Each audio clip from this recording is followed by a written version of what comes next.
ये वाला जो आईपीओ है 10 तारीख से आएगा एंड धमाकेदार होने वाला है, क्योंकि देखो 10 तारीख अभी बहुत देर है। अभी से जीएमपी 33 शो कर रहा है। 162 रुपीज का इसका प्राइस बैंड है, मतलब प्राइस इशू प्राइस है।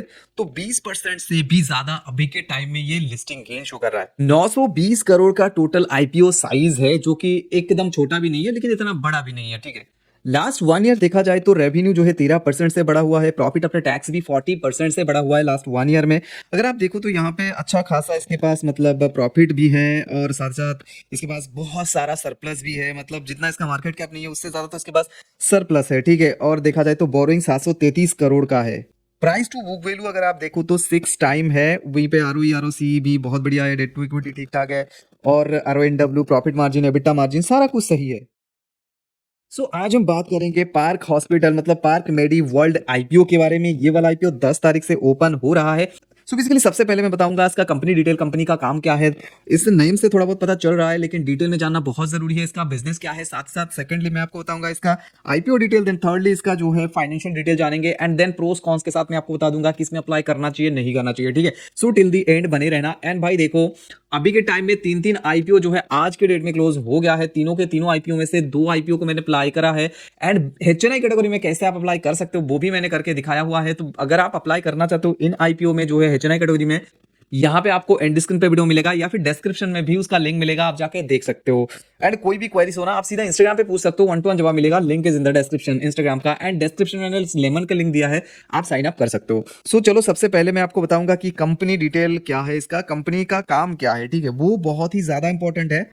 ये रहा about the company. Incorporated in 2011, Park Medi World Limited is a private hospital chain operating primarily in North India with a total bed capacity of 3,000 beds as of 31st March 2025। तो आपको समझ आ गया, ये जो है पार्क मेडी world करके एक medical company है, मतलब एक हॉस्पिटल कंपनी है, एक चेन है हॉस्पिटल का जिसका नेम ही है। जैसे कि आपको पता रहेगा अपोलो हो गया, औरोबिंदो हो गया, देन आपको मतलब सन हॉस्पिटल्स हो गया। इस टाइप के बहुत सारे ऐसे हॉस्पिटल्स के चेन्स होते हैं ना, तो ये भी एक हॉस्पिटल चेन्स है। करंटली जो है इसके पास कितना 3,000 बेड फैसिलिटी है। एंड सारे के सारे भाई अच्छा खासा ही होएगा, क्योंकि प्राइवेट हॉस्पिटल है। Company operates 14 multi super speciality hospitals under the park brands, ठीक है। तो इस ब्रांड का 14 मल्टी स्पेशलिस्ट हॉस्पिटल्स है। 14 आपको समझ आ गया, 14 मेडिकल इसके पास है अभी करंटली, और मैक्सिमम जो है नॉर्थ इंडिया में बेस्ड है, ठीक है। तो आपको समझ आ गया कंपनी का काम क्या है, और डिटेल में नहीं जाएंगे। अभी मैं आपको इसका आईपीओ डिटेल भी दे देता हूं कि आईपीओ कब आएगा कब जाएगा। देखो आईपीओ जो है 10 तारीख से आएगा, 12 तारीख तक ओपन रहेगा। एंड अगर देखो तो 2 रुपए का फेस वैल्यू, 154 से 162 रुपीज का प्राइस बैंड है। 92 शेयर्स लेने पड़ेंगे आपको, एंड 920 करोड़ का टोटल साइज है। उनमें से अगर देखो तो 770 करोड़ का फ्रेश इशू है, और 150 करोड़ का जो है ऑफर फॉर सेल है। तो इतना ज्यादा भी नहीं है ऑफर फॉर सेल, अच्छा खासा एक अमाउंट जो है मतलब कंपनी के डेवलपमेंट में जाएगा। अगर इंपॉर्टेंट डेट वगैरह की बात करें तो अलॉटमेंट 15 तारीख को मिलेगा, रिफंड 16 तारीख को मिलेगा, डीमैट में क्रेडिट 16 को होगा, एंड 17 को लिस्ट हो जाएगा। जनवरी की दिसंबर की 17 की मैं बात कर रहा हूं। वहीं पे देखा जाए तो देखो किस तरीके से बांटा गया है।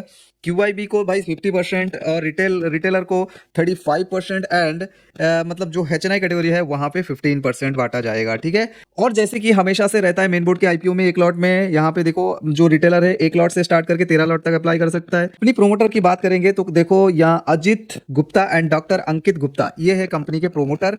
एंड अभी प्रोमोटर के पास सारे के सारे स्टेक्स है, देख सकते हो पूरा का पूरा 95.55% का स्टेक है अभी।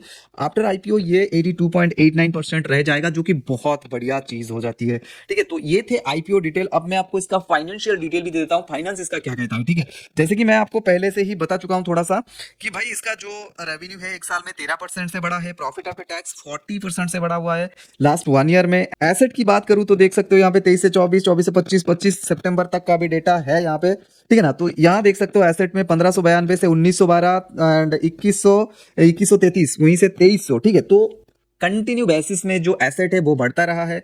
अगर रेवेन्यू की बात करूं 1272 से 1263, तो यहां से यहां थोड़ा सा रेवेन्यू में फॉल दिखा, लेकिन यहां से यहां 1425-26 के करीब करीब तो अच्छा खासा यहां पे रेवेन्यू में डेवलपमेंट है। अगर आप प्रॉफिट आफ्टर टैक्स भी देखो तो देखो 228, 152, 213। प्रॉफिट आफ्टर टैक्स मतलब थोड़ा बहुत कभी थोड़ा मार्जिनली घट जाता है, फिर मार्जिनली बढ़ जाता है, ऐसे टाइप का है। तो बहुत बढ़िया है अभी के हिसाब से तो। एबिटा की बात करूं तो देखो एबिटा भी 390 से 310, थोड़ा सा यहाँ से यहाँ घट गया, 372 थोड़ा फिर से बढ़ा, और अभी 217 शो कर रहा है। उसके बाद नेट वर्थ भी अच्छा खासा यहाँ पे बढ़ता हुआ ईयर ऑन ईयर बेसिस पे। एंड अगर आप देखोगे जो सबसे बढ़िया चीज वो है सरप्लस, मतलब सरप्लस अगर ज्यादा है कंपनी के पास तो कंपनी बहुत बढ़िया कर रही है।